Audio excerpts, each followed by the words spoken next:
Tervist, et oleme kogunenud siis teisele meie Tartu vestlusõhtule, kui nii võib öelda. Et paar kuud tagasi käisime me siis Tähtveres või Tähtvere supilinna piiril tegelikult seal A. Le Coq'i õllemuuseumis ja täna me oleme jällegi sellises punastest tellistest ja õllehõngulises kohas.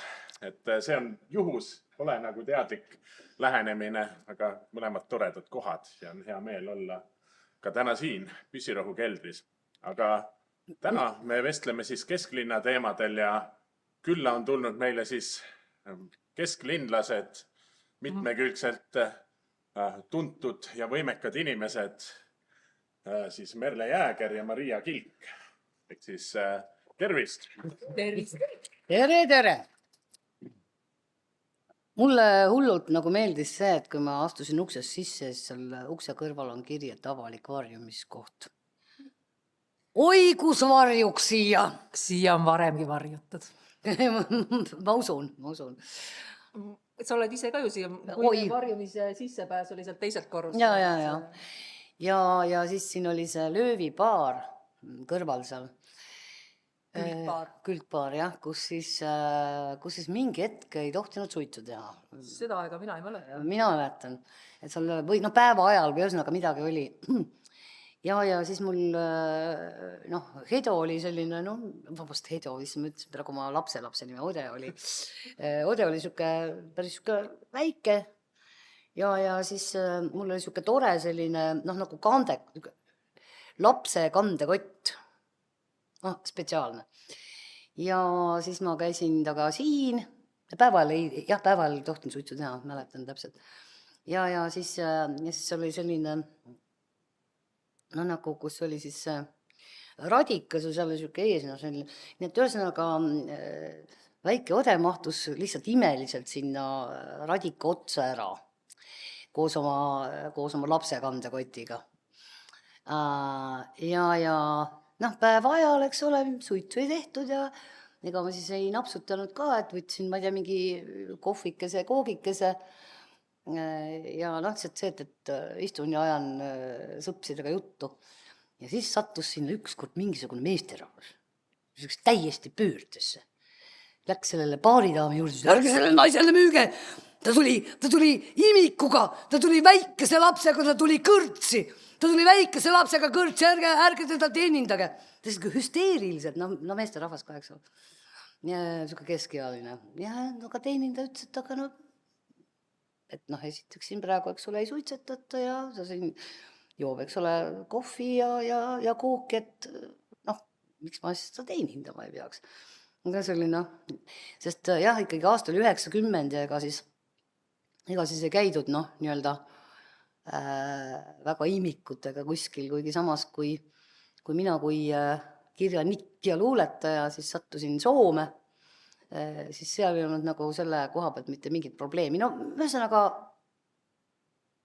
oldi küll tiba üllatunud, aga kui ma seal siis keset kõrtsi siis tissi paljaks võtsin ja siis oma mingi paari nädalast last toitsin seal, siis tegelikult suhtumine oli nagu hästi siuke sõbralik ja väga tore, et kui vana on ja kõik tulid niimoodi.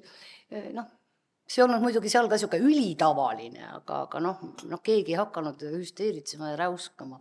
Ja sellised emotsioonid. Aga sellel ajal oligi ju sündivus hästi madal, nii et olla sellepärast elevust tekitav. See ei olnud nagu võib-olla päris see, aga ma mäletan seda, et aasta 90 oli see, et kummalisel kombel ma mäletan, vaata kuna, eks ole, ise oled rase, siis mäletad väga teravalt ka teisi raseid. Ja see oli kuidagi nagu mingi õudne rasedate vorm, mis oli siukene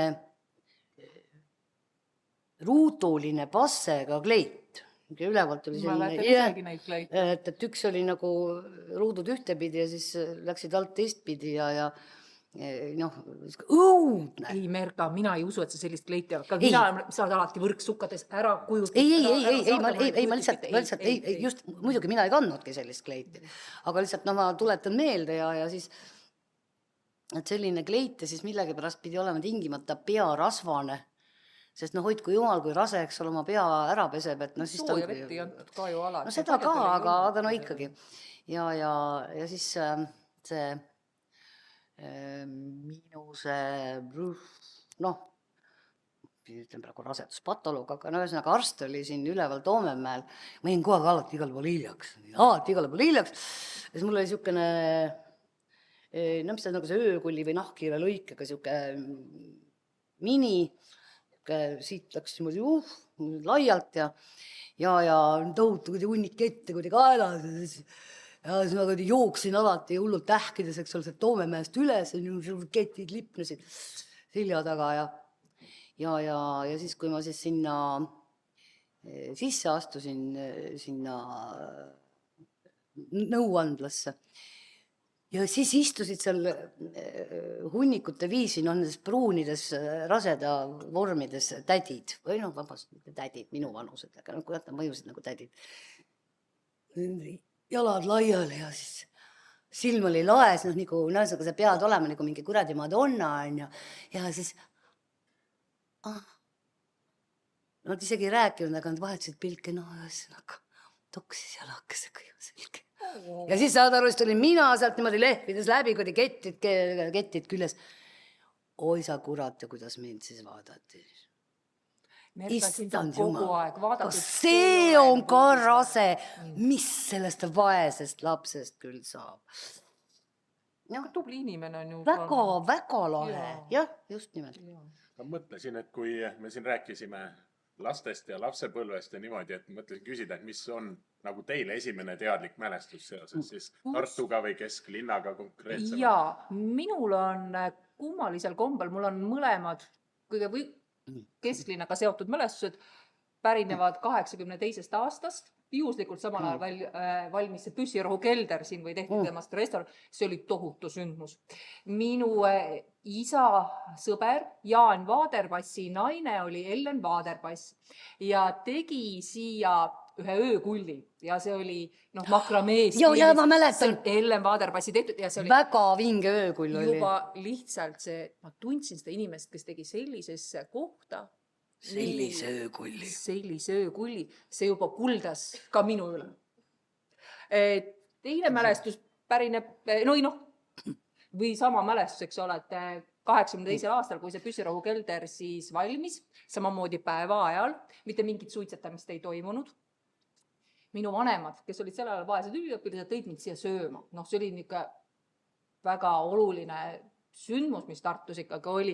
Me istusime umbes selle koha peal, kus see trepp praegu üles läheb. Ma mäletan seda lauda, kus ümmargune laud toodi Seljanka lauda. Minu 2 vanemat siis keerutasid lusikad seal Seljanka kausis ja oliiv sattus lusika peale ja kuidas nad siis arutasid, et mis asi see on. Kumbki polnud oliivi näinud. Jäneseneer, tammetõru.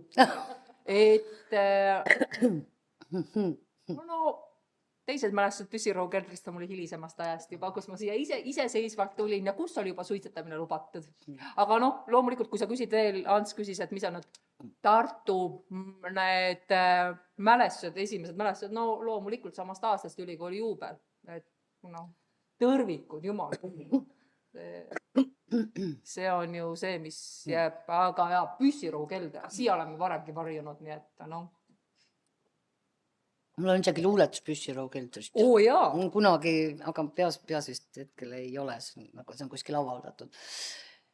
Ongi pealkirja. Võite otsida teele andmebast Tartu ilukirjanduses ja seal on Püssirohu keldri märksõna all leiad ilusti. Näete siis.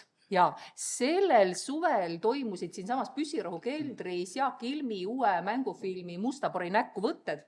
Ja siis taastati, kui te mäletate muidugi seda silda, mis siin, see puidust sild, see taastati ja sinna üles tehti baar, kus oli ka seal baar. See oli väga tugev nostalgia laks, et ma saatsin nagu sõpradele järjest fotos, et näete, et vaadake, jälle on selline, jälle see sild. Nagu päris. Nagu vanasti. Nagu vanasti. Nagu meie veel noored olime. Jaa, täpselt. Et see filmikunstnik oli väga täpselt fotode järgi kõik taastanud, nii et see oli nagu suurepärane töö ja ootame seda filmi siis. minu mälestused, tegelikult esimesed mälestused, mida ma nagu väga täpselt ei mäleta, aga ma kuskil mingi kooli ajal vist käisime Loodusmuuseumis, aga no sellest on... Ja. kaelkirjak. Kaelkirjak, täpselt. See on mul ühesõnaga tempel välju igaveseks, on ju see tore kaelkirjak. Selle kaelkirjakuga on veel, kas ta kuskil raudteejaam unustab? Ja just, ja siis ta... Evakueerumine oli seal. Ja siis ta õnnetukene seal vettis ja oli väga ale ja siis lõpuks ikkagi ta korjati üles. Tehti elab vähem korda, no niivõrd korda, kui korda teha andis. Aga muidu üks esimesi mälestusi Tartu kesklinnast siis, või noh see, aga ma ei mäleta enam, kes see oli. Aga ilmselt ikka oli mõni Tartu kohalik karvane või muidu poheem, kes teatas mulle, kuule Merka, sügav nõukogude aeg oli, kuigi juba vaikselt hakkas, eks ole, perestroika kuskil niimoodi terendas seal silmapiiril, aga no päris nii lisna see ka veel ei olnud. Kuule Merka, sa haakriste tahad näha? Noh, natuuris. Kas te teate, kus Tartus? Oli terve nõukogude ajal olid need haakristid seal, siiamaani on. Kas keegi teab? Mina pakkunud kuskil katusepleki peal. Vale vastus. Nad olid väga linnapildis. Nad olid täiesti, nad on siiamaani ja ühesõnaga tegemist on selle Postimehe majaga, kus seal mingi karniisi peal. Tegelikult need haakristid on peidetud meandritesse. Aga seal on väga ilusad haakristid. Nii et kui kellegi silma riivavad kõvasti need Raekoja platsil seal selle sirp ja vasar ja pisikesed viisnurgad, siis kui see väga teie silma riivab, siis minge vahelduseks rahustage haakristidega silma, et terve nõukogude aja nad olid seal, ei kaetud kipsiga ega mitte midagi. Ma ütlen, minule pole ükski poiss sellist lähenemiskatset teinud, tulema näitan sulle haakristika nagu Margikogu või midagi sellist. No näed, oleneb kellele. Tule lasen ennast pildistada. Sellised lähenemiskatset tegema. Aga Merka, millal sina esimest korda Tartust nägid või? Et sa oled ju Tallinnas sündinud muidu. No eks ma seal kuskil lavaka ajal hakkasingi siin Tartust tolgendama. Said Silveraldiga ka Tartust tuttavaks? Ja ikka. Lapse isa. Mina sain ka lapse isaga siin tuttavaks. Merka lapse isaga, enda lapse isaga ma sain mujal. No näed. Ja, aga kui juttu jätkata siis selle kesklinnaga, et räägime siis erinevatest kohtadest, et me oleme siin praegu Püssirohu. Sellest kohast me oleme juba siin natuke rääkinud, aga lähme natuke väljapoole ja äkki tuleb meelde mõni koht, mis on nagu eriti oluline teile, millest inimesed võiksid äkki rohkem teada. Toomemägi, Emajõe kaldad. Kusjuures, ja siis ikkagi vist need Kaunases ja Tarvases sai ka kuidagi käidud. Aga see oli vist kuskil lavaka ajal, kui me käisime siin neid, mis ta on neid mingid külalisetendusi tegemas, siis kui sa kurat siis õhtul sööma lähed, pärast seda, kui etendus on tehtud, tuli oma sajaseid tuulutada ja käia seal siis mingis Tarvases või Kaunases. Aga seoses Tarvaga, seal ju, kui ma juba Tartus elasin ja töötasin, siis meil ju seal mitmed neist käisid ju pärast etendust ju seal haltuurat tegemas, eks ole, kes seal laulis, kes tantsis, kes viskas tirelit. Ja siis Diana Klass, vist oli see Diana Klass, või oli tema ema, aga igatahes on ühesõnaga vahet ei ole. Ühesõnaga klasside vahmiil. Ja laulab seal kõrtsis midagi sellist, et ootan sind, eks ole.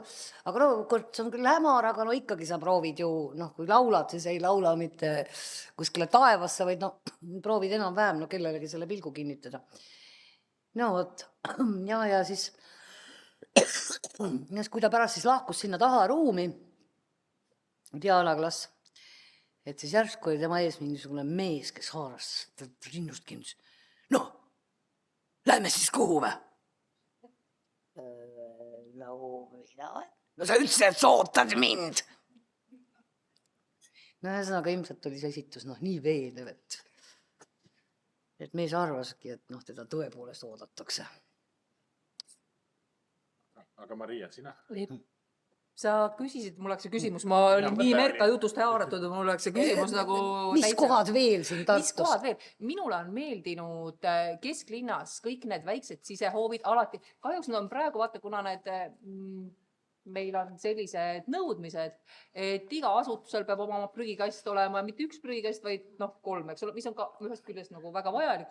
Siis kahjuks need praegused hoovid, mis siin kesklinnas on, et nad on nagu neid prügikaste paksult täis. On muutunud prügihoovideks sujuvalt. Täpselt, et igas mingi paarkümmend prügikasti, eks ole, et kui sul on ühte hoovi jaga pood, baar ja nagu elumaja, et siis... Ja igal ühel on oma. Ja igal ühel on oma, et siis pakend ja öko ja värgid. Et mulle just meeldivad need hoovid, mis siin kesklinnas on, kui neid prügikaste vaid ees ei oleks. Loomulikult mulle meeldivad erinevad trepikojad, et nüüd on ka, kui nõukal olid paljud trepikojad avatud, eks ole, et siis oli võimalus väga paljudest trepikojad sisse astuda, aga praegu on ka see võimalus, et lihtsalt tuleb kõik uksed läbi katsuda, et just trepikojad, mulle meeldivad kesklinna keldrid, siin on suurepäraseid keldreid. Kuidas sinna ligi pääseb? No vot, see mõistatus jääb igaühe lahendada, aga mina ütlen, et nad on olemas. On olemas keldrid, on olemas pööningud, on olemas trepikojad. Ja otsige endale ettekääne ja kindlasti on võimalik neid külastada. Ja just need hoovid ja värgid, et need on minu jaoks need kõige erilisemad kohad võib olla. Minu mingi teatud aeg jäi ju Tallinnasse ja siis me mängisime Tallinna vanalinnas mingit sõpsidega luurekat. Ja kuidas, võtsid ka kõik need trepikood olid avatud ja kuidas oli võimalik ühest kvartalist läbi pööningute, läbi mingite süsteemide minna hoopis nagu välja hoopis teisel tänaval. Saad aru, see oli ikka nagu takkajärgis saab täitsa lõpres siuke muinasjutt. Või siis toon paralleeli Supilinna hoovid, kus oli nagu võimalik minna ühest otsast teise, liikudes läbi hoovide. Tänapäeval seda võimalust väga... Esimeses hoovis juba sõimata. Ja, väga enam ei ole, aga see oli ka kuidagi hullult tore. Selles mõttes selline nagu natukene mõnusalt kaootiline ja mitte siuke ära vuntsitud, et nüüd kui need Supilinna päevad tulevad, et kuidagi, inimesed lasevad sind oma hoovidesse, aga väga paljud neist on juba meil käib see kuradi muru täi, eks ole, suvi otsa siin närib muru on ju ja kuidagi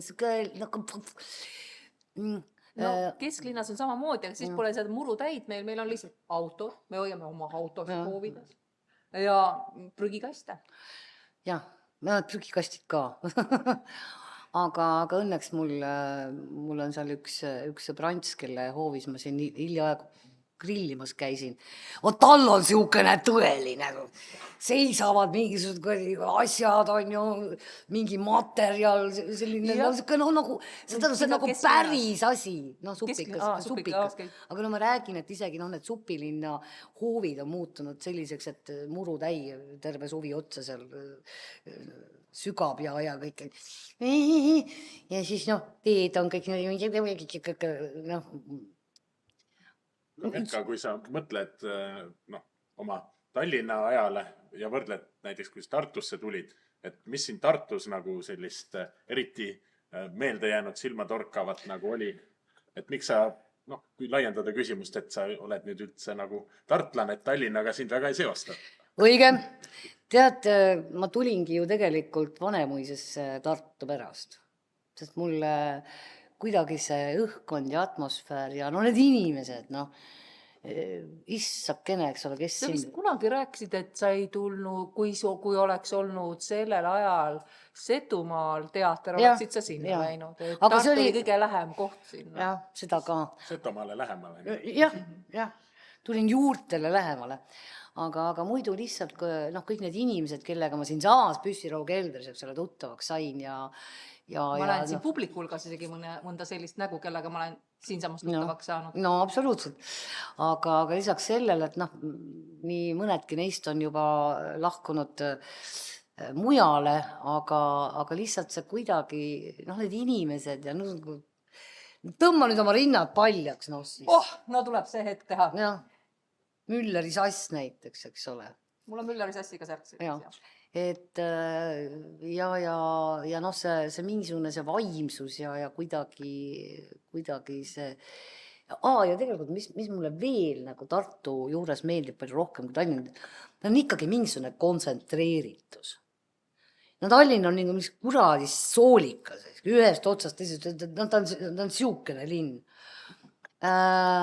Siin oli kusagil 2000-ndamate alguses läks mul üks mingi siuke tuttav läks, on ju Tallinnasse elama. Jumal, eks seal ma olen kultuurile ja mis seal Tallinnas kõik toimub, mis seal Tallinnas.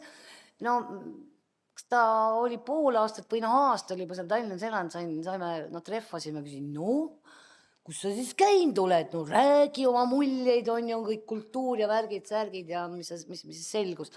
Tal oli 3 punkti. Töö, kodu ja siis kõrts, mis ei täpselt sinna selle 2 vahele. Nii et mida me nagu räägime. Tallinn, kultuur, eks ole, mis teil siin Tartus mingisugune kausikuline kaluriküla. Ei, siia juurde ma võib-olla paneks, et vaata augustikuu muutub Tartus selliseks ägedaks kuuks, kui kõik Tallinnast tulnud tulevad siia kokku, sest ega Tallinnas ei ole ju aega üksteisega kohtuda. Tartu on see koht, kus kohtutakse. Tudengid on linnast ära läinud. Linn on vanainimeste päralt. Tolm, tuvid ja nostalgikud. Inimesed on üksteisel lähemad siin. Jaa, et siin, vaata Tallinnas peab nagu kokku leppima. Ma nagu räägingi. Et kui sa varem ükskord Ants küsis, et kesklinnal on mingi identiteet, siis see identiteet ongi just see kokkusaamiste koht. Et siin on nagu loogiline kokku saada.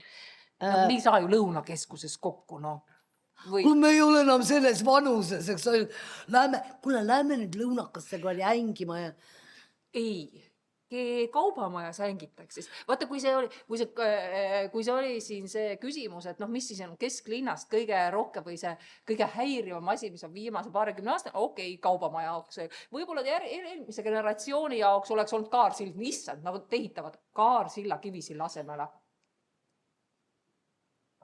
Aga võib-olla juhtub sama asi kaubamajaga, et võib-olla ühel päeval on see generatsioon, kelle jaoks kaubamaja ees kohtumine on nagu selline märgiline maja ja see muutub nagu Tartus. Praegu on ka, Tartus on nagu kaarsild on nagu see Tartu maamärk, et võib-olla kunagi, kui see raskuspunkt natuke nihkub, merka. Aga vaata, kaarsilda on väga hea joonistada. Proovi seda kaubamaja joonistada. Mida seda kuubikut ei ole üldse raske joonistada.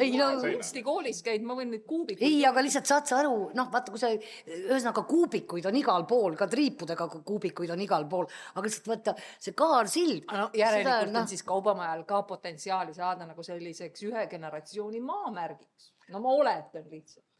Mina olen muide mõelnud, kui see kaubamaja valmis sai, et tegelikult saaks asja väga lihtsalt teha täiesti söödavaks. On see, et kattada, võtta lihtsalt asi sellest. Mullaga. Ei, ta näeb välja nagu pahupidi pööratud peldik või vannituba. Aga lihtsalt vaata, et kui sa kataksid selle fassaadi näiteks peegliga ära ja jääksid ühesõnaga ainult need sambad ja see fassaad hakkaks siis peegeldama neid parke ja seda seaga turuhoonet. Saad aru, siis oleks nagu asi täiesti parlanksis. Samas mina jään täitsa oma selle juurde, et võiks nagu mullaga katta, et oleks ta künka sees see kaubamaja. et oleks nagu Liumägi ka linnapildis. no see ka, aga see küsimus on, mis on odavam. Kas lükata nii palju mulda kokku või panna peeglid sinna, noh. No ühesõnaga või mingisugused peegelduvad, noh need.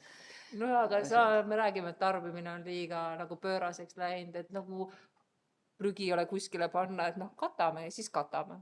Et see on nii ammun teema, et Lennart Meri juba ütles halvasti selle kaubamaja kohta. Et eks ta ole. Aga samas see kvartal mulle täitsa meeldib. Jaa, see on väga ilus. Väga sümpaatne. Ja kuidagi, noh, see visuaalne, see liigendus või noh, selles mõttes, et ta ei ole kõige kuupik. Aga ta on just nagu see, et ta on mingisugune üks üksus, teine üksus, kolmas üksus, see on tõsiselt äge. See on nagu tõeliselt. Ka siin peab nõustuma. Jah.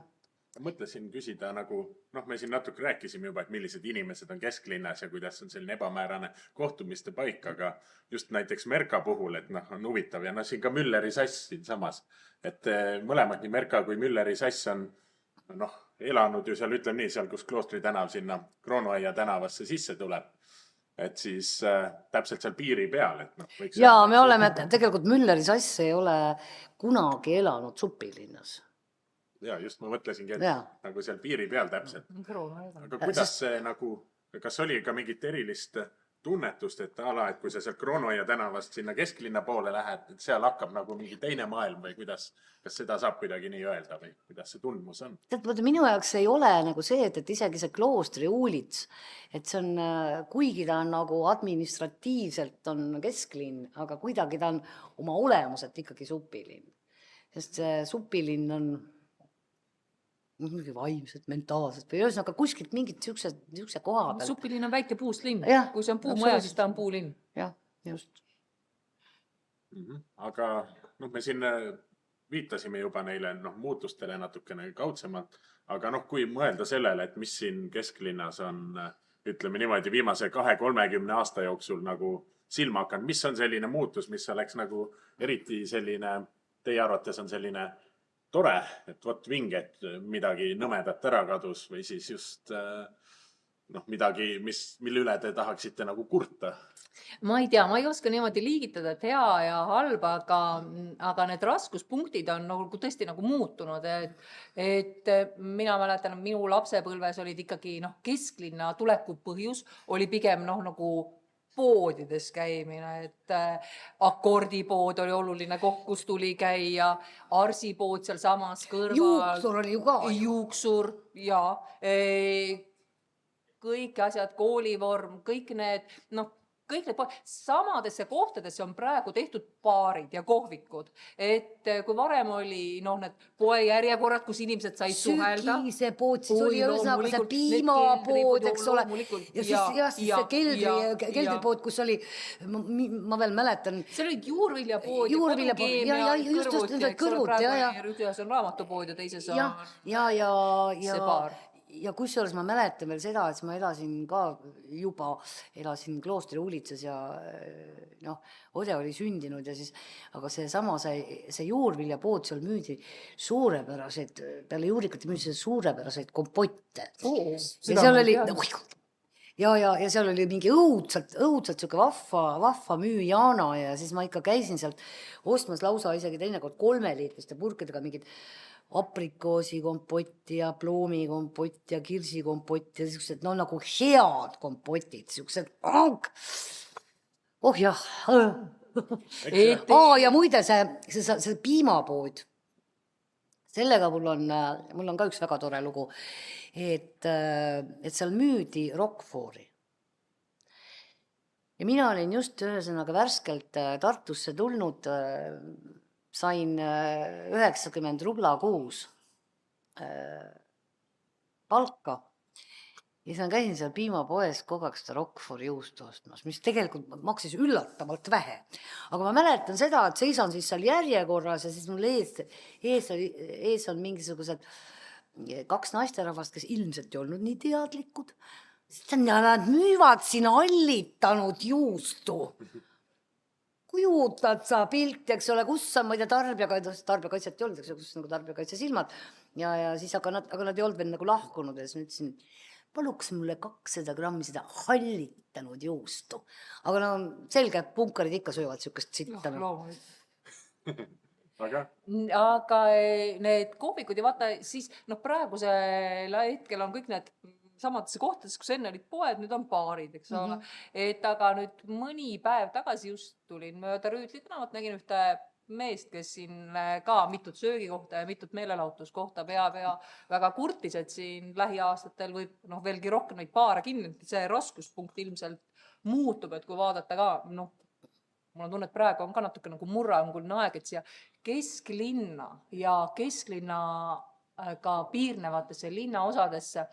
Mul on tunne, et võib-olla pärast sõda, pärast pommitamist oli siin nii palju ehitustegevust nagu praegu, et praegu, kui sa vaatad nagu jalutad kesklinnas ringi, et siis sa näed mitmel pool nagu kraanasid, siia tuleb järjest rohkem kortereid, et ei tea, et see raskuspunkt nagu ilmselt siin lähiajal, lähema 5 aasta jooksul päris palju nagu muutub, et mind ka need muutused tegelikult huvitavad, et.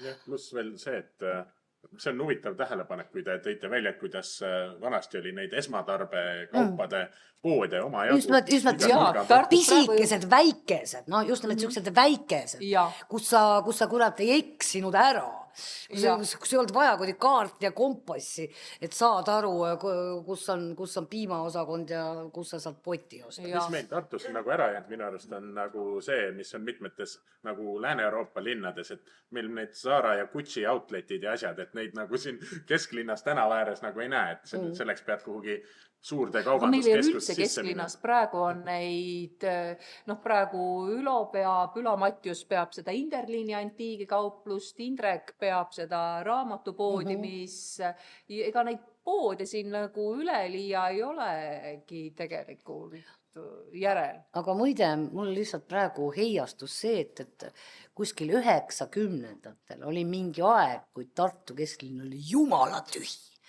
Siin olid ainult kaltsukad. Ja need on täiesti, ühesõnaga ulus tuul ja siis need, vaata tead nagu see kõrbefilmides, need sussarid. Jaa, praegu ka, kui me siia tulime, Raekoja platsis oli suhteliselt vähe rahvast, aga Pirogovi plats oli rahvast nagu paksult täis. Nii et see on võib-olla koht, mis on nagu jäänud, et nii kaua kui mina mäletan, on ta rahvast täis on sellise ilmaga alati. Ja õudselt tore on see, et kujutad pilti, kas on veel kuskil maailmas mingisugune linn, kus ühesõnaga kalkarid kogunevad vahetult, kalkarid ja karvased, positiivses mõttes, kogunevad vahetult linnavalitsuse kõrval lausa. Ja ma mäletan veel, et Laine Jänes oli siin veel linnapea, siis ma küsisin Laine käest, et kurat, et sul see kabineti aknast, eks ole, paistab, vastupidi, tead. Tema aken on ju teisele poole. Ei, vastupidi, tema aken oli just ka krääs Piro poole, ja. Siis ma küsin, et kuidas nagu on, et kas see vastupidi, tead, see on nii tore, elu käib, on ju. Siis kui vahel hakkab nendest linna asjadest jookseb juhe kokku, siis vaatad, kuidas need karvased seal jõruvad ja teevad omi asju. Aga seal Piro platsil on elu selline nagu praegu olnud juba... Mina muud ei mäletagi. Jah. Mina ei seda mäletagi. See oli linna süda ikkagi, kui mina teismeline, see oli nagu see põhikoht. No ühesõnaga, kui sa ikka siia sisse saanud, siis kus sa ikka tolgendasid? Tolgendasid Piro platsis, äkki lootus saab siia ka veel mingi sisse, see oli ikka tuiksoon.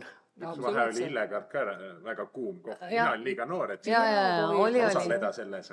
Oli küll, aga vaata, ega see Piro plats ei sellest Illekast ka ju nüüd kilomeetrite siin selliseid tulipunkte, näiteks Sinimandria oli selline kõva koht, eks ole, kus sai mingi hetk, kui Püssirohu kelder, ma ei mäleta, kas ta pandi kinni või midagi sellist, mina mäletan pigem nagu 90ndate esimesel poolel see Püssirohu keldri, kus see suitsuvine hõljus, me tegime hommikul kohe, ta avati kell 10, niimoodi, et kui koolist poppi tegime, siis kohe läksime, tulime siia õhtulgi kinni, pandi 7 läksime ära.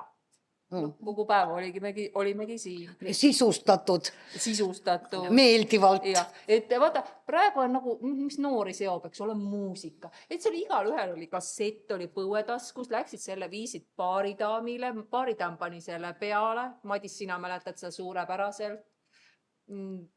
Madis viis oma futukasseti sinna baarimännile. Muidu vaata, praegu saadad lingi, et jõu, tšekka seda lugu. Tšekka seda biiti, ne? Tšekka seda biiti. Aga siis läksid kassetiga, panid peale ja siis kogu ruum kuulas su muusikat, eks ole. Oi, Kalev jälle tuleb oma vaiba kloppimisega. Praegu kõigile Kalev meeldib ja tema muusika, eks ole. Ükskord oli selline, see juhtunud küll Püssirohukeldris, see juhtus kuskil, kas see võis olla kas Savoodis või Illekaardis. Sass Müller tuli, tal oli plaat, võttis sealt mingi plaadi nagu taskust välja, nõdatus pletile, ulatus selle. Siis mingisugune noor poiss oli seal, kes üritas nagu ülbal, ütles, Sass, sul on tal kodus plaadimängijat, ei ole või?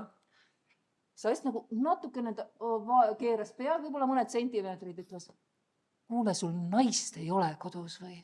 Noh, see poiss tuli sinna lantima, eks ole. See on ka nagu selline, ma ei oska seda lugu praegu nii hästi edasi anda, kui see tegelikult see on täiesti arusaadav.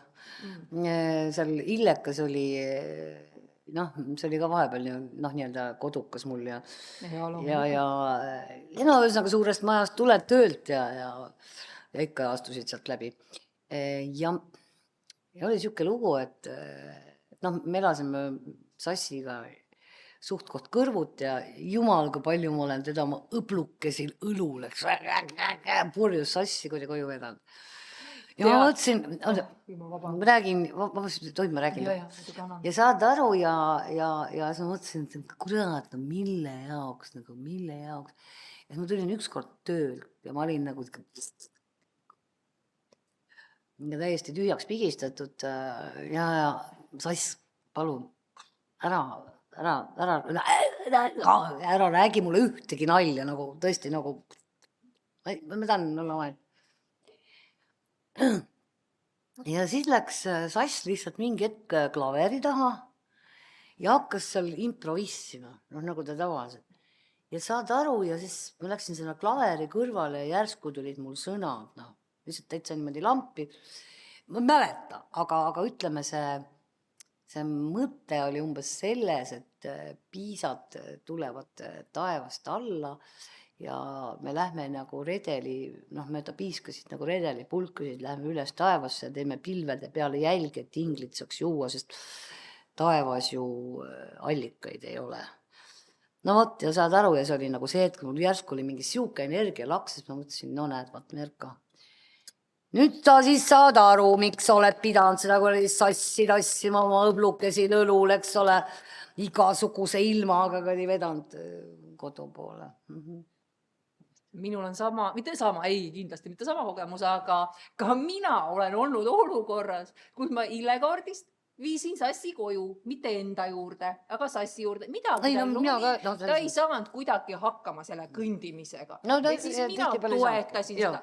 Ma olin 16. Toetasin, saatsin Sassi koju ja jõudsime sinna tema kušeti juurde, kus ma siis Sassikese sinna pikali panin või istuma panin. Siis istusin korraks ise ka kõrvale, Sass pani mulle käe põlvele, ütles, Maria, sa ei ole libu, sa oled hipi. Ta mõtles, et ma tõin tema koju sellepärast, et talle ligi ajada. See on nagu sellel hetkel, ma olin 16 ja ma olin šokeeritud. Mõtle, kui armas. Aga jah, et mingi aeg mul oli siin politseis oli mingi hea sõber, kellele sai siis aeg-ajalt helistada, kui ta muidugi tööl oli. Ja siis ta, kui tal aega oli, siis ta tuli oma politseimasinaga ja viis mind ja Sassi koju. See oligi nagu, et seal oli see ju taksofon lausa, eks ole. Kuule, vabandust, Merka, kui sa ma helistan politseisse, ärge muretsege. Sa helistad politseisse? Ei, kutsun politsei, kellele? Noh, endale. Mis mõttes endale politsei kutsud? No endale ja nagu Mülleri sassile ka on ju. Kas lollaks? Rahunege maha nüüd. Ja siis tuligi politsei, masin tuli ette ja siis me istusime sinna ja pakkasin sassi ka ja siis meid viidi kenasti, eks ole, koduste ette.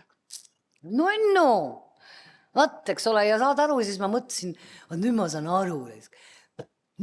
aru, et miks ma mingit maksu peal maksma, et politsei palka saaks.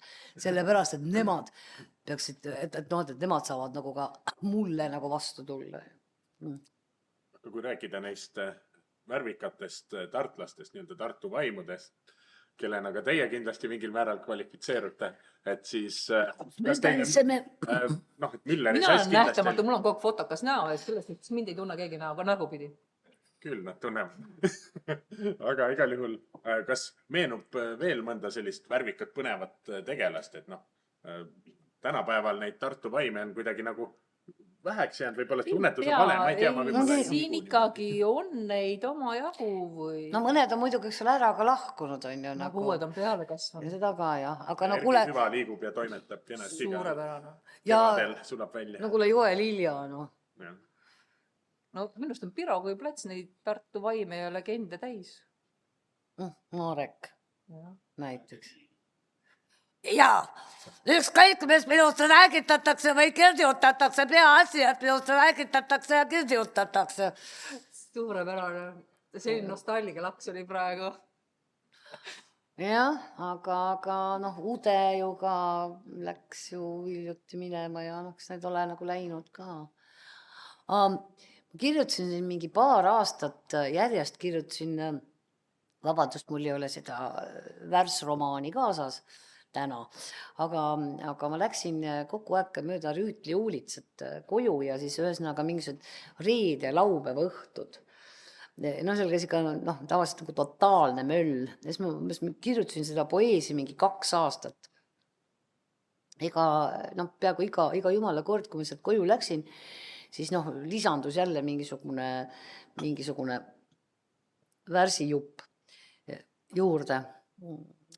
See on avaldatud mingisuguses loomingus üle-eelmise aasta septembrikuu loomingus või kuskil.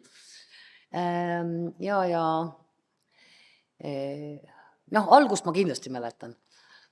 Vine virevane Tartu reid, mil Piro mäelt võid leida purjus kalkareid. Üks puhkab maas, üks möörgab laulda, teine puhkab purus. Paar peale nägelust seal käsi kokku surub. Sa oled sõber, sa normaalne sell. Dialoogi ilmestab raekoja kell. Rae platsil küüni nukal mängib lõõtsamees, kamp rahvast tantsu löövad tema pilli ees ning Rüütlis voogab tuiab inimmass, on sõbrad valgekrae ja kadjakas. Ka õppejõudki pole tähtsust täis. Ka president siit äsja mööda käis. On ümber häälte paabel, helide virvarr, ees säde laulab Liisa ja kitarr. Ja siis ühesõnaga, see on hästi pikk lugu, aga mul ei ole kõik meeles. Ja väga kihvt. Jah, aga see ongi nagu minu lood, mida ma olen seal siis kogenud koju minnes. Aga Maria, sina oma fotojahil oled väga huvitavatesse kohtadesse ja Jaa, olukordades sattunud. ma satungi, mulle just meeldib see, kui sa küsid nagu erilisi hetki, siis mulle just meeldib see argipäev, et see argipäev on alati nagu väga huvitav, et ma mingisugust erilist asja kindlasti nagu ei otsi, aga kes teavad mind, need teavad, et minu eriline armastus on kõik subkultuurid, kõik äärealad, tooge ainult siia. Ja neid äärealasid on Tartu kesklinnas isegi päris palju või just nad on siia kogunenud. Mida sa välja tooksid näiteks mõni koht, kus seda eriti ohtralt on seda ääreala näiteks? Tead, siin on nagu, ma ütlen, et Tartu kesklinn on selles plaanis huvitav, et igal kellaajal on erinev, ma ei tea, kontingent on sobiv sõna siia, kus on erinevad inimesed võtavad nagu linna täiesti üle. Et et mõnel kellaajal, noh, see päevane Tartu ja öine Tartu on täiesti erinevad. Merkat võib näha igal ajal. Ja siin on ka, mis on sama, alati on tal ümber mingid udusulised poisid, kes ta jumaldava pilguga vaatavad. Ükskõik mis kellaajal. Muidugi. Hommikul, pärastlõunal, öösel 4 ajal, ikka see niimoodi on. Alati on mingi, ja kusjuures neil poistel on tavaliselt kitarr kaasas, nad vaatavad Merkat ja mängivad kitarr. Mõnikord on ka muud instrumendid, nagu näiteks akordionid või lõõtsad või poisid instrumentidega. ja. Poisid muutuvad, Merka jääb samaks. Jah, oi, teate, issand jumal, selle peale ma lihtsalt pean ühe õudselt toreda loo rääkima. Tõsi küll, no tegelikult ikkagi juhtus kesklinnas Raekoja platsis, kui sa tuletasid poisse instrumentidega meelde. Ja meil oli siin kunagi siuke, siis ta õppis minu meelest veel seal Viljandis oli siuke kena pikk blond noormees pealkirjaga Asso, kes siis mängis ka mingit lõõtsa või ühesõnaga lõõtsa akordioni, ma ei tea, mida iganes. Ja parasjagu just oli siis enam-vähem, see oli see aeg, kui oli välja tulnud film Tulnukas 1. Ja Asso siis mängis siin samas siin Rae platsis ja mina astusin ligi ja hakkasin nagu kohe nagu laulma ka, sest viis oli tuttav mul. Ja siis olid seal mingisugused siuksed noored, keda minu toona umbes teismeline tütar tituleeris ossideks. Natuke siuksed nokastanud, aga üldse mitte pahatahtlikud.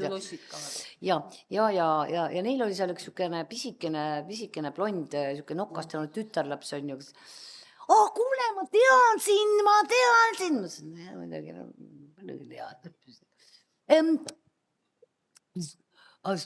kuule, sa mängisid Tulnukas on ju?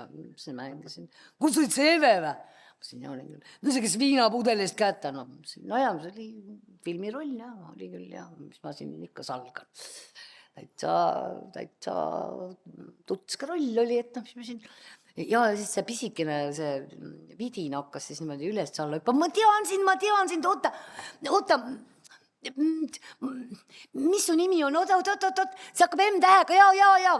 Ei, ärge öelge ette, sa oled Marju Kuut. Okei. No näete, ma teadsin, sa oled Marju Kuut. Väga hea, et ei ütled Miikel Mutt. Miikel Mutt või Mati Unt. Jah, M-tähega. Alati oleks võinud luguga hullem olla. Mati Miilius. Eks ole? Aga rääkides kesklinnas nagu liiklemisel näiteks öisel ajal või nii, et kuidas tunnete, et kas teie tunnete nagu ennast hästi turvaliselt või kuidas need asjad on? Mina tunnen ennast nagu kapten Viimes sellest Kettamaailma raamatust. See on minu linn, öö. See on minu aeg. Mulle väga meeldib. Iga hetk, et tunnen ennast alati turvaliselt, mitte mingit probleemi pole olnud ja mul on tunne, et mind tunneb nagu öine Tartu paremini kui nagu päevane Tartu. Mul ikkagi on olnud mõningaid konfliktsituatsioone ka siin, mingi, mitte nüüd otseselt väga hiljuti, aga mingi paar aastat tagasi. Et kellelegi hakkasid, kellelegi ühesõnaga ühele slaavi tõugu inimesel hakkas mu Ukraina meelsus nagu pinda käima ja ta oli nagu ülejäänu joonud ka ja siis me nagu, aga mina proovisin sinuga jube viisakalt käituda, et kus sa siis ise pärit oled. Aga tegelikult see, mis oli Ukrainas, see on ikka Rootsi värvid. Ma ütlesin, võivad olla Rootsi värvid, aga võivad olla ka nagu Narva värvid. Ja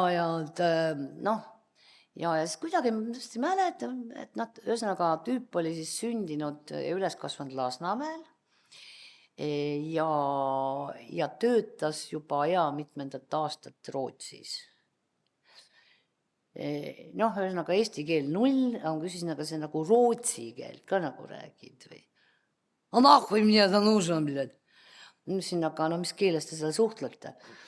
no kusjuures no see inglise keel oli tal ka mingisugune kuidagi suhteliselt puu ja siis ta oli nagu õudselt nördinud on ju selle üle, et huvitav, et noh, miks nagu, et ma elan, ma ei tea, mingis kuradi getos mingisuguste kuradi neegrite ja kuradi moslemitega kuradi koos, eks ole, miks nagu mind ei võeta täisväärtust kui valge inimese, no ja siis ta hakkas seal kuidagi mingit jama üles kruttima, aga noh, okei, see selleks. Noh, ütleme, on ette tulnud. Ei, selliseid intsidente loomulikult, no minu kodu aken avaneb otse Raekoja platsile ja noh, ikka juhtub, aga see ei anna nagu tooni ja kõik oleme siin täiskasvanud inimesed, mõned ei olegi. Aga ikka juhtub, ikka tuleb ette nagu teineteise mõistmise võib-olla tõesti, noh, kui on alkoholi joodud, et siis need tunded muutuvad tugevamaks, aga need ei anna tooni. Ja seda kindlasti. See on, ma lihtsalt ütlengi, et noh, need on suht harvad juhud. Mul selles pikas poeemis on üks siuke koht, et ma mingi natsikutsikaga pisut jagan maad. Et kui sa kõik need peded Eestis ahju saad, tead, kallis sõber, öeldagi on kahju, kuid meie riigis pole nii suurt ahju. No, see on ka, no ühesõnaga täiesti tõsi lugu, no. Et noh, see, mis ma sinna sellesse oma pikka poeemi sisse põimisin, noh, need kõik lood on nagu täitsa elust enesest. Me jagame ka seda poeemi pärast äkki seal ürituse seinal või siis muuseumi kanalite kaudu. Ma ei tea, keegi kuri päkapikk käis ja jõi Merka pokaali tühjaks. Ja ütle nüüd, et midagi ei juhtu, kõik on turvaline. Jah, aga ühesõnaga, kui keegi päkapikk seal, siis mina nüüd siiski vabandage, pean minema ka päkapikku kastma. Oi, mis me jalaga ära. Ootame siis ära. Ootame ära, muidugi. Jaa, kuulge, kõik tahavad minna baari nüüd. Jah, väike paus, jah. Jaa. Panin just tähele, et antud auväärt asutuses ei ole sisseviskajat vaja, nii kui uksed, et lahti, nii see tuulehoog rebib. Mulle on see püssirohu keldri ukse lahti tõmbamine nii nagu kuidagi käe sees. Vaata, kõigepealt oli siin see, mis selle nimi oligi, siin ukse peal seisis. No neid oli erinevaid, aga ikka tuli endal ka tõmmata ja see ukse tõmbamise tunne on nagu kogu aeg käe sees olnud. Siin olid tugevad turvamed siiamaani kindlasti, et oli kanderaam isegi, millega siis alla viidi. Ei, me olime külgpaaris. Siia ruumi sattusime harva, et see külgpaar oli see põhikoht ikkagi. Ja sellepärast, et külgpaar oli ütleme natuke odavam ja siin oli veel mingi aeg, mäletad, oli ju see, et kui sa mingi napsu võtsid, pidid võtma ka, ühesõnaga mingid seened vähemalt. Või ühesõnaga pidid raudselt võtma ka süüa, sest muidu napsu ei saanud. Aga külgpaaris seda muret ei olnud. Seal oli Värska ja Vana-Tallinn. Oot, oli viin mahlaga ja siis oli see koobler, mis siis koosnes Vana-Tallinnast ja mingisugusest Savetska ja mingist šampanskajast. Ja. Kiire, efektiivne. Jaa, see viin mahlaga, selle nimi oli kruvikeere, aga seda kutsuti, seda teist asja kutsuti millegi piini nime koobler, ma ei tea, miks, aga nii see oli. Aga seal oli ka ju tegelikult põhimõtteliselt mingi koogikese ikka said ja mingi pisikesed võikud olid seal ka, ma mäletan. Mina mäletan ka seda. Aga muide, kohv oli jube hea. Kohvitassid, alustassid ja kohvitassid seal külgpaaris kunagi ei ühtinud, et need olid hästi erinevad alati. Seda küll, aga kohv oli hea. Selles mõttes, et kohv oli tegelikult hea. Aga vaheajal ma suhtlesin publikuga ja nemad...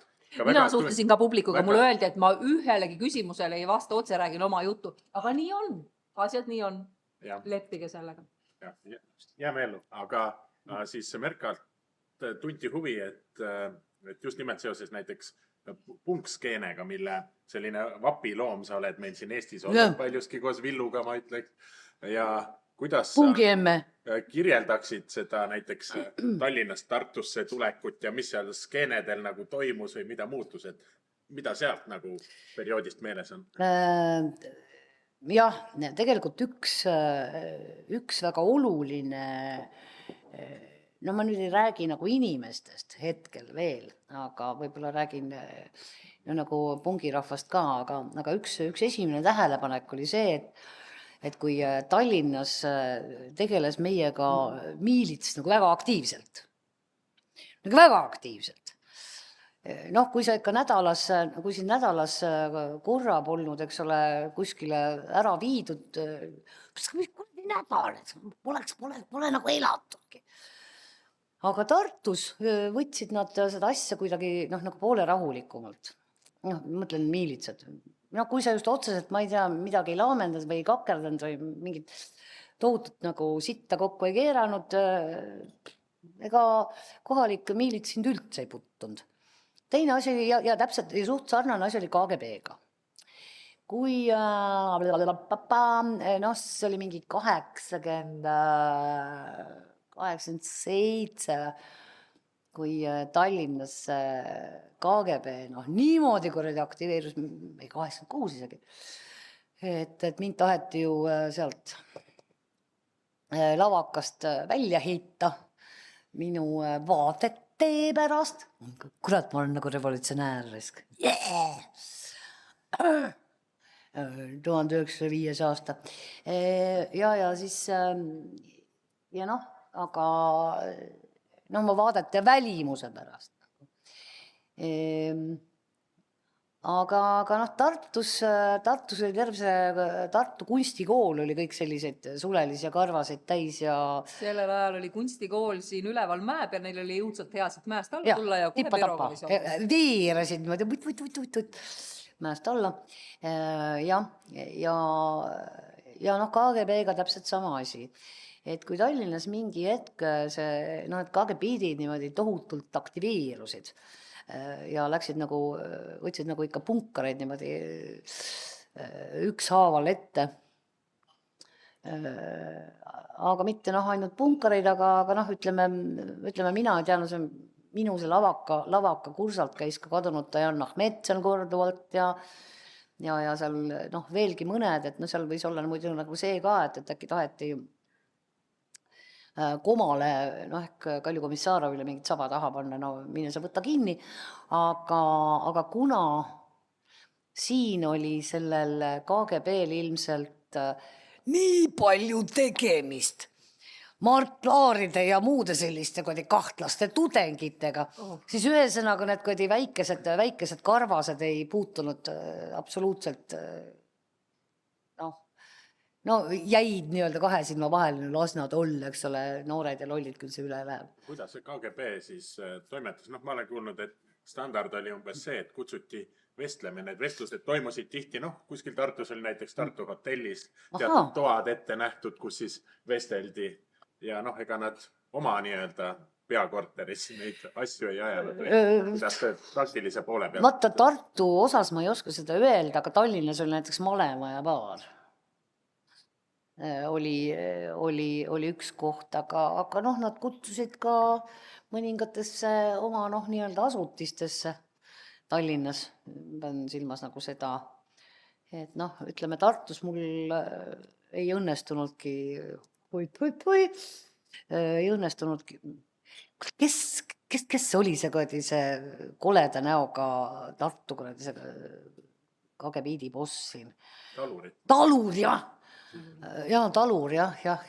Et ma ühesõnaga nägupidi teda teadsin, aga me ei teretanud. Aga nüüd on seal ju kirjanike maja ja Ants on seal väga põnevaid neid ja kellel ei ole veel, ma loodan, Ants, et sul tuleb mingi selline seal KGB majas väike ringkäik või? Eks mõtleme, tegutseme, et seal on paljugi rääkida, aga täna ärme sinna süvene. See on ka kesklinn. Ei lihtsalt, et see oli, ma läksin nagu küsimusest mööda mingil määral. Mis see küsimus oli? See punkskene nagu üleminek Tallinnast Tartusse. Muide, mis oli tegelikult jube huvitav, oli see, et tegelikult seda ei pannud mina tähele, aga seda pani üks mu sõber mingi kirjanik pani tähele, praegu mul on nimede peale, lihtsalt lapsepõlvest peale on mingi nime Alzheimer. Pilt on ees, aga ma ei saa seda teile edastada, on ju. Kes pani nagu tähele sellist huvitavat asja, et Tallinna punkarid ja Tartu punkarid rääkisid erinevalt. No see on mingisugune intonatsiooni küsimus. Sa ütles nagu selle Tallinna punkarite intonatsiooni kohta, et see on nagu ma ei tea, mingi kokniina. Mul käsin seal, ta on praegu nüüd utreerinud.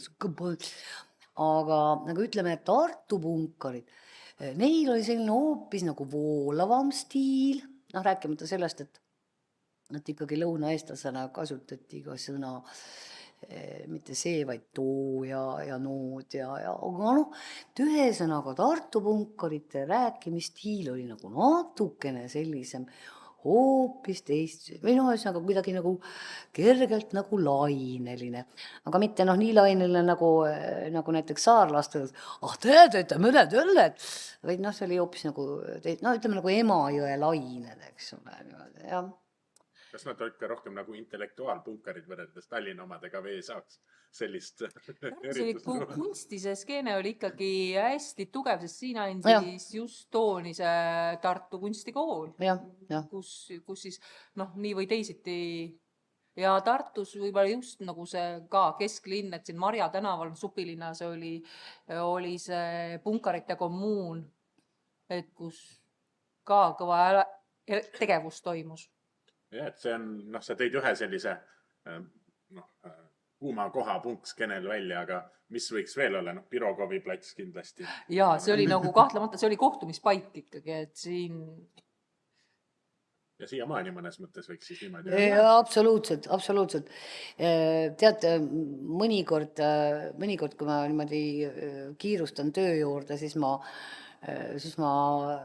siit Piro platsist mööda ei lähe, siis ma teen sellise, kui ma suurde majja kiirustan, siis ma lähen igaks juhuks ümber Raekoja, sellepärast, et võib juhtuda, et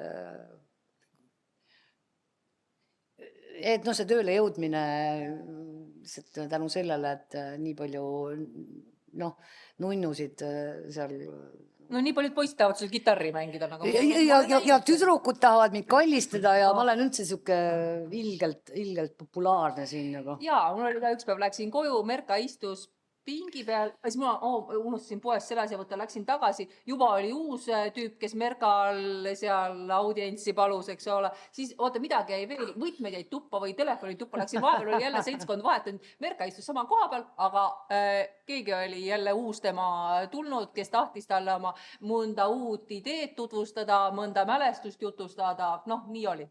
Mis ma sinna parata saan, et ma lihtsalt olen nii armas ja nii tore. Sellel päeval ma võtsin Merkalt tähelepanu ära. Üks neist oli Toomas, kes siin Tartus taarat korjab. Ma ütlesin Toomasele, tule nüüd minu juurde, ma annan sulle taarat. Aga muidugi Merka ütles selle peale, Toomas, mul on ka sulle taarat. Ma panen sinna kuuri juurde, ma kirjutan nime ka peale. See on konkurents. No jah. Taara Tommi tähelepanu pärast võitlesin. Taara Tommi kohta ma küll ju midagi halba ei ütle, ma ainult head ütlen. Mul on niimoodi, et kui ma lähen koduuksest välja, vaatan, Toomas on seal. Toomas ütleb, kuule, aga sa seda nägid juba.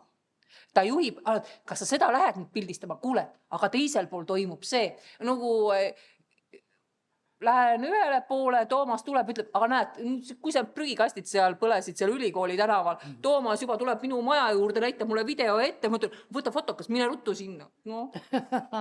Aga lojaalsus on väga oluline, kõik minu taara läheb talle. Aga Maria, kui rääkida sinu fotojahist jälle, et kuidas sul tunnetus on, et see inimeste valmisolek pildile tulla, et kas nad nõuavad, et ma tahan, kuidas see muutuda? Ja, kindlasti on. Ma ei mäleta seda aega, kui seda ei olnud, aga mul ei ole seda küsimust, et keegi hakkaks nagu väga, tõesti vahel ja juhtub, et keegi ei taha pildile, see on okei. Aga ma pruugin mul ainult fotokas kätte võtta, natuke Rüütli tänava otsa peal seista, tee pilti, sa oled see Tartu Rahu, tee pilti, on ju. Nii et see on väga, see on alati hästi meelitav. Ma ütlen, ma olen väga tänulik neile inimestele. Ma olen tänulik, et nad mind tunnevad, et nad tahavad seda pilti, et minu jaoks ei ole nagu tüütu. Et see on väga hea, nad teavad, kuidas, nad nagu tahavad kohe teha sellist pilti, mis mulle meeldiks. Vaata, ma nüüd korraks tulen nagu tagasi selle püssika ja tegelikult selle ka mingi teatud mõttes selle Tartu vaimsuse juurde. Et lihtsalt, mis oli nagu asja oleks kõige ägedam. Et siin ei kohtunud mitte ainult, eks ole, sulelised ja karvased, vaid mul oli siin mingisugune aeg, kui mul oli meeletult lahedaid igasuguseid arstitudengeid. Nende ja siiamaani, mäletan nagu, ma jumaldasin nende musta huumorit. Muidugi ma sain aru, eks ole, et kui sa vahetevahel, juhtub, eks ole, et patsient, keda sa siin hoole armastusega, eks ole, õmbled ja teed, on ju, ikka võtab kätte, läheb ära, eks. Et mulle see arstide must huumor nagu meeletult meeldib.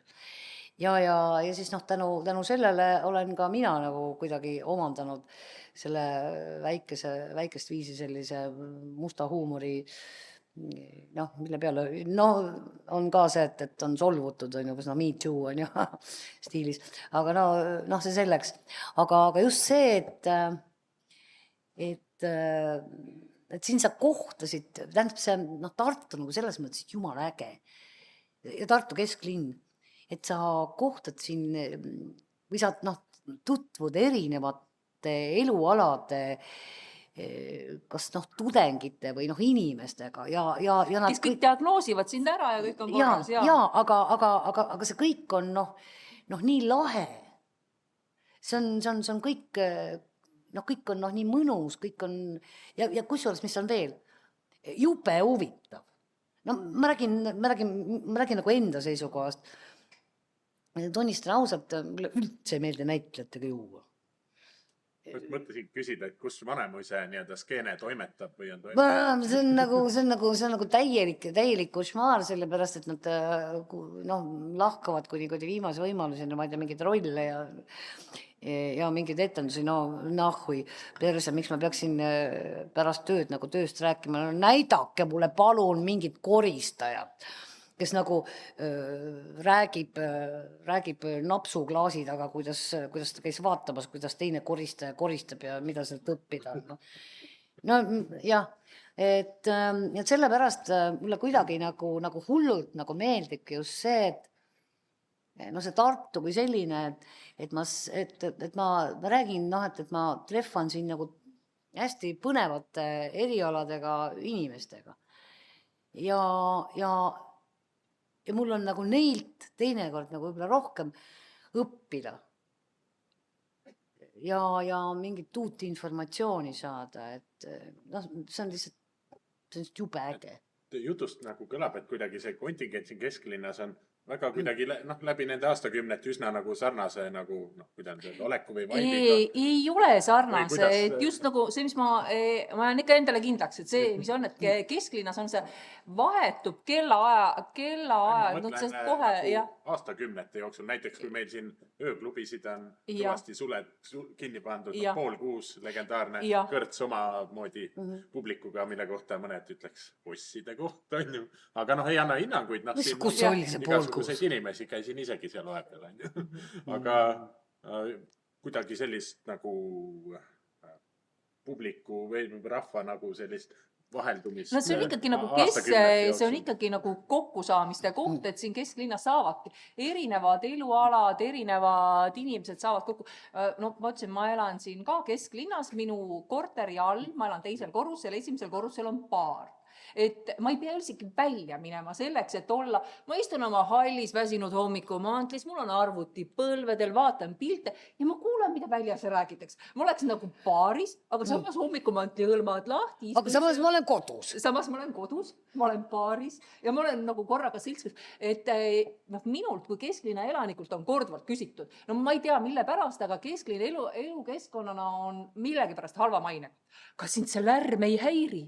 Kas sind see müra ei häiri? Ei häiri ausuna. Minu jaoks on, kui ma kolisin siia, siis mul oli selline asi, et arutasime ka mehega, et kuhu magamistuba, kumba, mille maja või korter on läbi maja, eks ole. Et tegime ka ettevaatlikud inimesed, teeme magamistoa sinna hoovi poole. Aga hoovi pool, vaata neid jahutusseadmed undasid, eks ole. Ja nagu ma ei sobinud mulle see asi väga hästi, ma ütlesin, kuidas ei sobi, need undavad nii hästi, saab hästi magada. Mulle just meeldib see baarimelu, sul on mingi nõudekõli, mingi jutusuvi, nagu minu aknal on minust endast räägitud, mulle nii meeldis seda juttu pealt kuulata kohe, nii armsad poisid niimoodi räägivad, eks ole, et see on, et istun seal oma akna all, arvuti põlvedel, nokin seal piltide kallal, mu töö nõuab nagu sellist nagu pilditöötust, suur osa on ikkagi arvutis. Et kuulata neid jutte ja samal ajal pilte teha, tassike kõrval, et see on just ka ja väga huvitavaid jutte kuulab ja väga huvitavaid laule kuulab, sest teatud kellaajal inimesed hakkavad ju laulma. Jaa. Aga sina ei ole minu aknal laulnud. Vaata, Kristo Plovits, te teate, suurepärane akordionimängija. Tema laad, tule rohkem minu akna alla. Mis sa seal pool oled? Tule rohkem minu akna alla. Üldse Kristo, jah. Mul on just nagu, kui Kristo mängib, tõmbab lõõts, mul on nii hea, mul kohe nagu lõunaaeg tuleb siis kohe. Ma ei tea, miks mina sinu akna all ei ole laulnud. Ei, sa minu akna all ei ma olen mingite muude akende all küll laulnud. Seda ma ütlen, Merka ei ole minu akna all laulnud. Vabandust, tõesti parandame nagu selle... Kogu lugupidamise juures, mina eelistangi Kristo laulu. Teate, ta on ilus noor poiss ja laulab nii hästi. Ja et Merka, laula sina teiste akende all, las minu akna... Aga ma olen muide Kristoga ka koos laulnud. Aga mina ei tea, kus kohas sina siis olid? Ei ju ma olin siis kuskil... teise akna sees. Et siin jällegi küsimus publikumilt minu kaudu, et pärast saab publikum ise ka mõne küsimuse küsida. See veel on ees. Nad ei julge meile midagi öelda. Jah, et siin me mõne minuti me jutustame, aga siis ka teie aeg siis küsimusi küsida. Et siis siin viidati, et Marial on ka perekondlikke lugusid ammusest ajast seoses Tartuga. Nii et käin välja see oma lugu. Jaa, ma olin hästi lähedane oma vanaemaga, kes oli sündinud 1930. Ja minu vanaema vabadussõja ajal kolisid nagu Tartusse. Ja kuna ma olin oma vanaemaga hästi lähedane, kuskil siin nagu 15-20 aastat tagasi mu elus oli kaunis raske periood, kus ma ei osanud ennast kuidagi positsioneerida või kuidas seda öelda, et mul oli raske aeg. Iga kord tegin palju trenni, pärast trenni, mu vanaema hakkas sellel ajal juba haigeks jääma või ära väsima. Et pärast trenni läksin vanaema juurde, viskasin sinna diivanile pikali ja vanaema, kes oli endine ajalooõpetaja, jutustas mulle 45 minutit, järjest suurepärane jutustaja, jutustas lugusid. Ma vahel lindistasin neid lugusid 45 minutit sai läbi ja siis ütles, mine käi nüüd Pennuga väljas. Pennu oli tal mingi halvasti kasvatatud koer, kellega ma pidin siis pissitamise ringi tegema. Et tegin selle pissitamise ringi ära ja siis ta vahel rääkis veel 45 minutit. Et oli mu elus selline periood, kus ma tänu vanaema lugudele elasingi selles kadunud vabariigi aegses Tartus. Et ta oli selline... Ta 1930 oli sündinud ja tal olid väga eredad mälestused Tartu kesklinnast. Ja üks lugu, mis ma ei ole mitte kuulnud ainuüksi vanaema käest, vaid ka tema õe käest, oli selline asi, et kui 1944. aastal mu vanaema suri, et siis sinna, noh, kui see maantee välja läheb sinna lähte poole, et seal see surnuaed, praegu see läks mõte hästi tühjaks. Et noh, kui ikka juhtub. No, see on see nimede Alzheimer. Lennukid tiirutasid pea kohal, siis inimesed omavahel rääkisid, noh, kes olid sinna matuse talitusele kogunenud, et näete, et nad märgistavad nüüd selle linna ära, et öösel tuleb pommitamine. Ja siis, kui nad läksid sinna kuskil Ülejõel, kus mu vanaema siis oli elanud, seal olid peied, õhtul hakkasid pommid lendama, nad läksid sinna keldrisse, isa jõi, noh, mu vanaema isa siis, kelle ema oli just ära maetud ja mu vanaema jutustas seda lugu, kuidas nad siis läksid, ühelt poolt toetas tema ema, teiselt poolt oli see minu vanaema, seda purjus isa ja kuidas nad läksid läbi selle segi pommitatud linna. Et see ei olnud küll see esimene pommitamine, vaid see teine pommitamine 44. aastal märtsis. Et noh, kui need vanaema kujutluspildid, noh, mida ta nägi, et seal näed, oli surnud hobune ja näed, seal nägime seda, et ka sellest esimesest pommitamisest olid vanaemal need mälestused olemas. Aga jah, et kusjuures, kui me räägime siin kesklinnas, siis need vanaema lood, mis ta mulle rääkis, et ma olen nendega nagu hästi tugevalt seotud olnud või ka sellel ajal kuskil 15 aastat tagasi oli hästi populaarne selline grupp nagu Nostalgiline Tartu.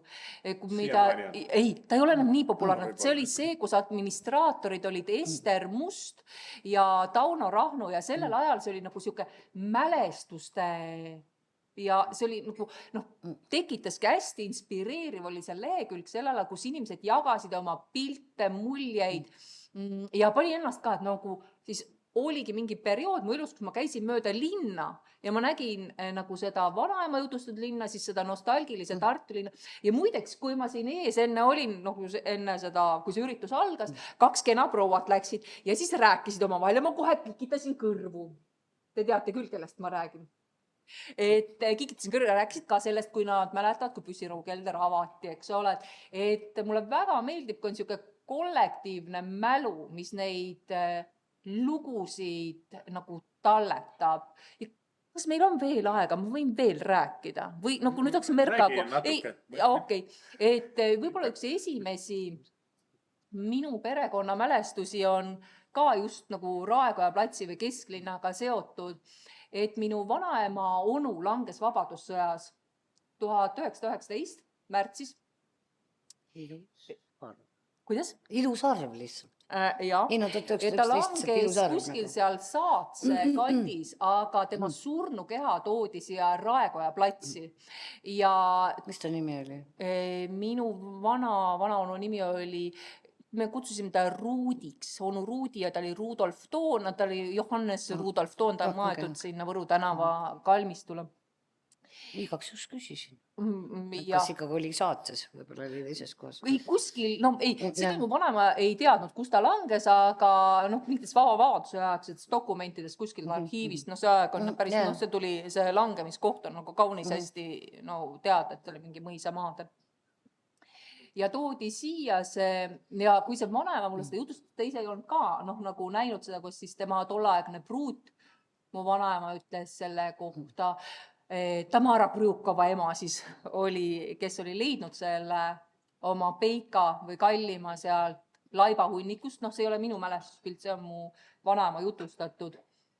Et kummaline on see, et mina sain oma kõige kallimate inimestega Raekoja platsis, oli üks kohtumine, kus ma selle poisi isaga sain tuttavaks, kes praegu mööda läheb. Ja mitte tuttavaks, aga meil oli esimene kohtumine sinna määratud, et sama koha peal võib-olla, kus siis ühe koha peal on niivõrd palju erinevaid kihistusi ja kui siin ka Ants enne küsis, et nende kihistuste kohta, siis mulle just meeldib nagu Tartu kesklinna puhul see, et siin on võib-olla need kihistused, sa näed neid erinevaid kohti, erinevaid aegu nagu ühes väikses ruumis, et mulle hästi meeldib see, kus on tänavatele markeeritud see. ja see on väga lahe. See on nagu väga-väga äge. See on nagu tõeliselt väga lahe. armastan seda. Ja kui ma selle sama poisikist enne mööda läks, on minu poeg, et temaga jalutan mööda linna, sest tema näeb hoopis teisi asju. Ja vahel mul nagu just nüüd üks päev ma tuleksin talle kooli vastu, ta käib siin kesklinna koolis ja hakkasin talle targalt rääkima mingid lugust. Ema, ma tean seda lugu, aga kas sa seda tead? Ja ma sain nüüd asju teada, mida mina enne ei teadnud. Et ta mulle näidanud neid kuuliauke, mingites seinas, mutsukildude auke. Ajalootrennis käinud. Ta on jah, ajalootrenn, see kõlab hästi. Ajalootrenn. Ants ja tegi siin seda ajalootrenni ja minu poeg käis siin ajalootrennis. Tegelikult on minul ka nagu välja tuli, on Tartuga varasemalt suguvõsaga seotud side. Aga kahjuks ma tõepoolest nagu nimesid mulle ei ole öeldud, aga minu ema, päris ema, üks vendadest oli Eesti Vabariigi ohvitser ja tal oli naine, kes oli siis Tartus, igatahes töötas Vanemuises, kas ta nüüd oli näitleja või laulja, ma ühesõnaga tõesti ei tea, baleriin minu meelest ei olnud ja igatahes ta aeti sinna kaevu. Seal on Toonjuse õuel. Ja. Eks Raekoja platsilegi on Liivisõja ajal maetud. Ja siingi me oleme ju vanas Tartu Linnuse vallikraavis põhimõtteliselt. Et eks siingi on süditud ja surdud oma seal on üks tüüp, seal. Et just see, mis Merka ka meie siin alguses, seal kohtumise alguses rääkis, mõnes kohas on haakristid näha, mõnes kohas on sirp ja vasar näha. Ja, et me võime nagu ajalugu anda hinnanguid praegu, aga neid jälgi linnapildis, et on hea, kui me mäletame. Ma lihtsalt tahtsin sinu käest nüüd küsida, et see Laura vist väga nimi on, või oli vastupidi. Ühesõnaga üks meie see ma räägin nimede Alzheimer, mingi kena noor tütarlaps meil Isamaa liidus ja linnavalitsus, et just ütles, et see mingi 6 aega tagasi, et kuidas pahased linnakodanikud tahaksid ära kaotada need piisikesed sirbid ja vasarad ja piisikesed viisnurgad selle küüni kahe peal. Nelja peal neid enam ei ole, need on samal ajal ehitatud. Aga ma tahan küsida, mida sina sellest ideest arvad, et kas me peame nagu kõik need juurikatega välja kitkuma või ma tahan sinu arvamust praegu kuulda. Ma elan selles majas, otseselt minu aknal ei ole seda, ka mõne aknal, aga minu arust me peame ajalugu mäletama. Et samas ka mulle just meeldib see, et küüni 4 on need ära kraabitud, et kas see on üks ajaloo osa, et me mingil hetkel ühe ühistu tasemel ka ei saa need asjad paika. Jah, et samas minu majal enam ei ole seda varjendit, kui mina sinna kolisin, oli suurepärane pommivarjend, need hästi suurte raudustega, seal olid see asbestist need veemahutid veel alles, et see tuumavarjend oli jäänud sinna keldrisse, praeguseks kahju seda enam ei ole sellisel kujul küüni 4 veel, on nagu, mõned osad on neist ustest puudu, aga just, et mulle meeldib see, kui see aitab nagu ajalugu teadvustada ja võib-olla ka paremini, kui me päris ära selle kõik võtame, et siis ei oska seda isegi karta või ma olen nõus elama selles majas. Seda minagi, eks ole, et kui terve nõukogude aeg, eks ole, olid need haakristid ja keegi seda kipsiga ära ei katnud, et miks me siis peaksime kartma, oleks nad siukesed, eks ju, need on piisikesed. Et seesama linnavalitsuse istungil see Lotman küsis minu käest, kuule, kus kohas need Raekoja platsil on? Sest tema lihtsalt ei olnudki nagu neid tähele pannud. Tihti ekskursioonil ka inimesed ei tea. Ma küsin, et kui vana maja see on, et see on, näeb välja, et ju siis selline 200 aastat nagu ülikool. Vaadake sinna. Siis on, siis saab juba muud juttu rääkida. See maja on ehitatud Saksa sõjavangide poolt ja seal on väga palju neid välismüürides on kasutatud need varemed, lammutatud varemete telliseid, et kui mul on seina vaja mingit pilti panna või midagi, siis igas sellest puuritud august tuleb ise värvi ja ise tihedusega seda pudi välja. Et ta on just nagu korduvkasutatud materjalidest ehitatud. No vaata tänapäeval väga popp teema, eks ole. Oi, loomulikult, aga ma olengi väga muudne inimene. Just nimelt, Kaasa juba tiimest. Jah. Materjali oli palju käepärast siis toona seal. Pärast teist maailmasõda. Kuule, lihtsalt asi selles, et on nagu 2 varianti.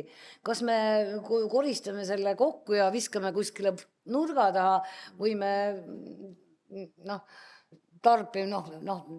teeme sellest maja. On ju? Loogiline. Minu meelest küll. Mõistlik. Aga me oleme lähenemas siis meie vestlusõhtu nii-öelda lõpule. Aga enne seda, kui me siin anname publikule ka sõna mõne küsimuse küsida, kui seda soovi on, siis tuli ka soovitus, et Merka siis püssirohukeldri luuletust ette kanda. Oota, kullakene, ma pean endale libasilmad külge kleepima. Et ma annan sul teksti ette, et autorilt endalt on kindlasti vägevam kui minu tõlgenduste ja rõhkudega.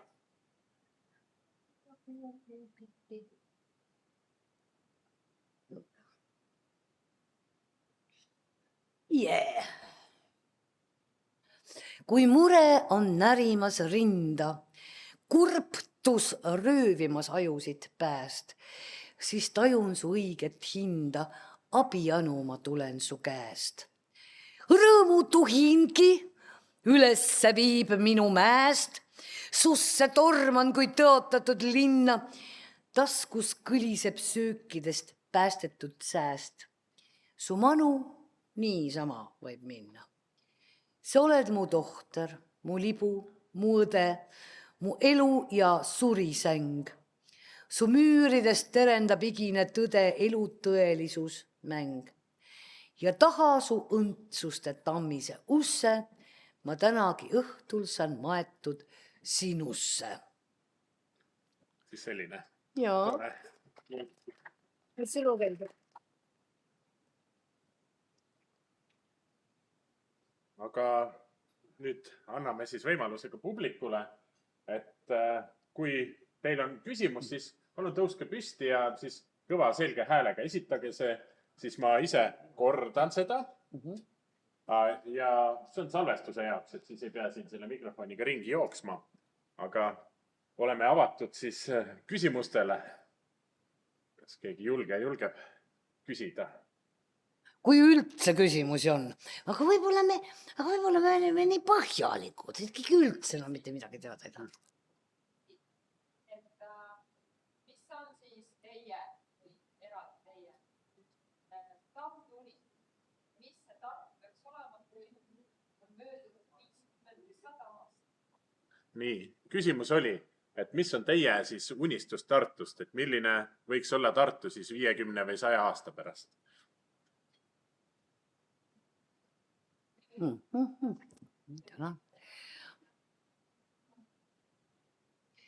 Mul on tegelikult, ma olen kirjutanud ühe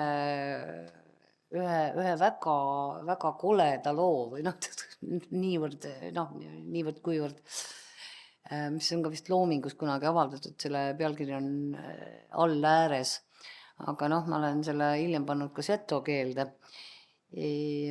Ja ma tõepoolest ei sooviks nagu Tartule seda prognoosi, mis ma seal kirjutasin, et seoses üleilmse kliima soojenemisega on Emajõgi pandud mingite müüride vahele, sellepärast, et muidu ta lihtsalt ujutab kogu aeg linna üle ja noh, nii edasi.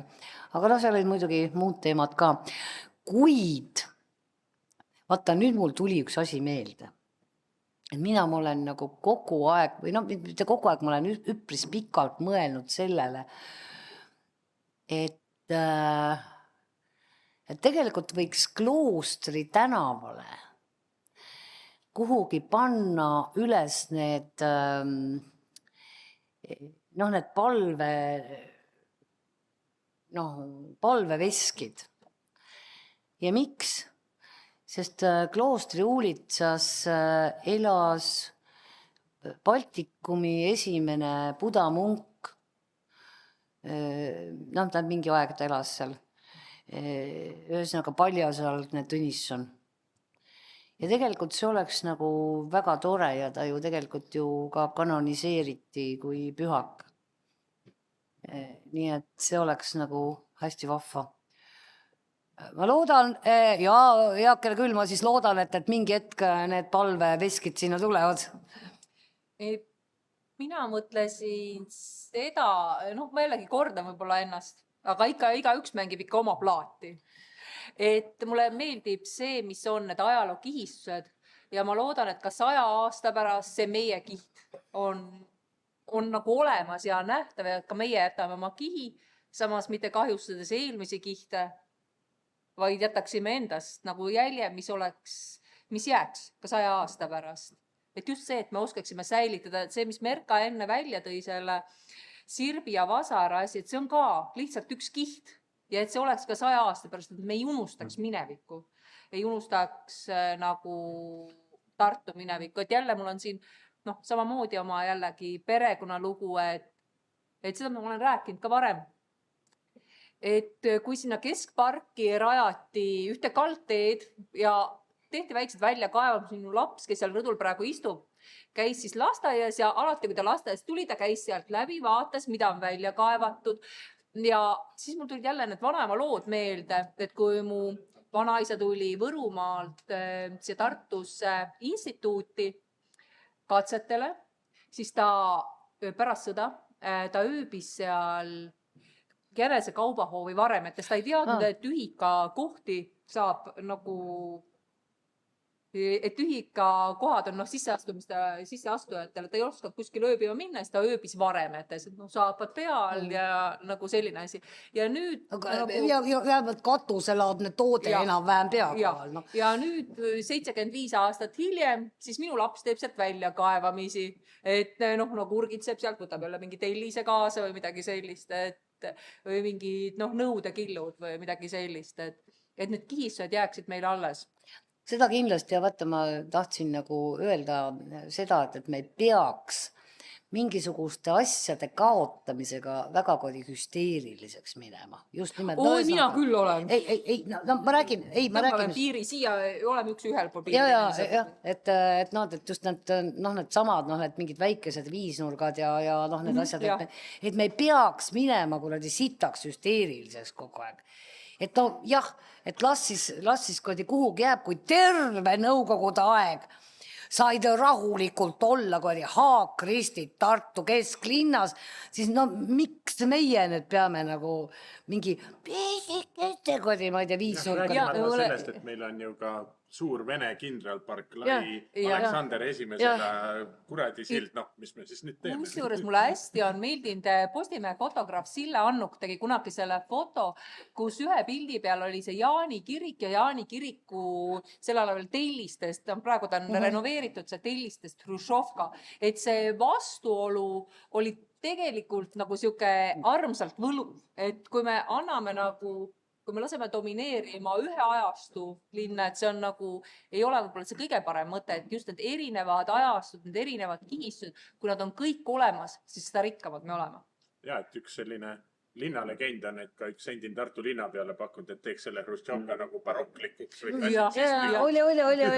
Ega ta praegu ka, ta ei ole enam võtta siuke, vaata, varem ta oli siuke...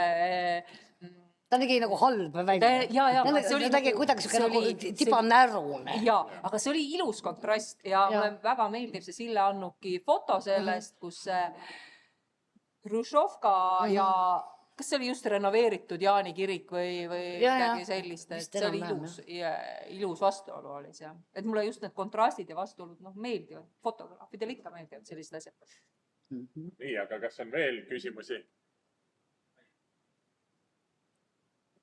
Rahvas vaikib. No vähemalt, aga et loodame, et Emajõgi läbi viib oma veed ikka endiselt. Kas sa käisid sellel talvel Emajõe peal selle nurga alt Tartust vaatamas? Või see tundus liiga? Ei, vaata, ma lihtsalt ei jõudnud. Mul oli nagu reaalselt oli see plaan. Ma olen ka käinud üle Emajõega mingitel ohtlikel aegadel või siis seal Emajõe selle servakese peal niimoodi, kui juba jääkene hakkab nagu minema, siis servakese peal niimoodi karglemas, mis on nagu õudselt tore. Teades, et ega ma nüüd ära ei upu, aga jah, aga kahjuks kuidagi lihtsalt nagu läks nii, et ma ei jõudnud. Mitme inimesega, mina pole ka enda elu jooksul näinud sellist asja, kus Tartu Emajõgi oleks nii tiheda liiklusega olnud. Et ma mitu päeva seal käisin ja rääkisin ka mitme inimesega, kõik ütlesid nagu esimest korda näevad, aga samas Tartu esimene maraton, kus toimus mööda Emajõge, nii et autod sõitsid ka, seal peal olid ametlikud teed Emajõge. Ja, et nüüd ka pandi ATV-dega ringi, et ka siuke huvitav nurk. Poeg, kas sa lähed ära? Okei. Ja omal ajal ju ühesõnaga Venemaal, kui te nüüd nagu tuletate meelde selle Puškinit ja et miks toimusid põhiliselt pallid